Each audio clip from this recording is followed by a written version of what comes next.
Cinema reviews నయాదందా అసలు ఎవరు వీళ్ళంతా? కాలేజ్ డ్రాపర్స్, జాబ్ లేక రోడ్లో చిల్లరగా తిరిగే చిల్లరగాళ్ళు, ఒక యూట్యూబ్ ఛానల్ పెట్టి ఇంట్లో కూర్చొని వాళ్ళేందో చాలా సినిమా ఇంటెలిజెంట్ పీపుల్ అయినట్టు రివ్యూస్ చెప్పడం. ఒక 1 minute షార్ట్ ఫిలిం కూడా తీసే చాదగాన్న కొడుకులు వీళ్ళు. ఇప్పటి వరకు ఓకే అదేదో అయిపోయింది. కానీ ఇప్పుడు అదే దందాలా మారింది. గేమ్ చేంజర్ సినిమాకి ఒక గ్రూప్ దాదాపుగా 2.5 కోట్ల రూపాయలు ఖర్చు పెట్టి నెగిటివ్ రివ్యూస్ ప్రచారం చేస్తున్నారు అనే న్యూస్ టాలీవుడ్ ఇండస్ట్రీనే షేక్ చేస్తుంది. ఇలాంటి చిల్లర రివ్యూస్ గాళ్ళకి డబ్బులు ఆఫర్ చేసి నెగిటివ్ రివ్యూస్ చెప్పించారనే న్యూస్ బయటకు వచ్చింది. ఇప్పుడు సినిమా యూనిట్ గేమ్ చేంజర్కి ఎవరైతే negative reviews on public platform ఇచ్చారో వాళ్ళని పోలీస్ కస్టడీలో విచారించాలని ఆలోచిస్తుందని సమాచారం. ఇది ఖచ్చితంగా జరగాలని ప్రొడ్యూసర్ యూనిట్ మొత్తం ఆలోచిస్తుందని. Cinema just for entertainment. ఇలాంటి చాలా ఎంటర్టైన్మెంట్స్ మనకైతే ఉన్నాయి. టూర్కి వెళ్ళడం, గేమ్స్ ఆడడం అలా.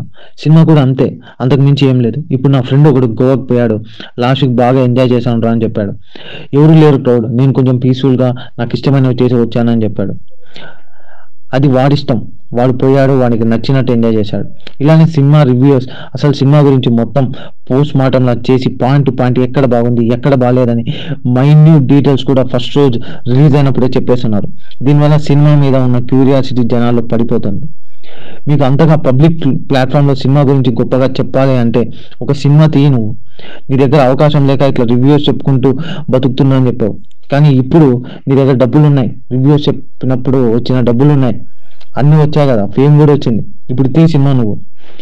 మరి చేత కాకుండా రివ్యూస్ ఎందుకు చెప్తున్నావు? నీకు ధైర్యం దమ్ము ఉంటే తీ సినిమా. మరి ఈ వీడియో మీద మీ కామెంట్స్ ఏంటో కామెంట్ బాక్స్లో తెలపండి.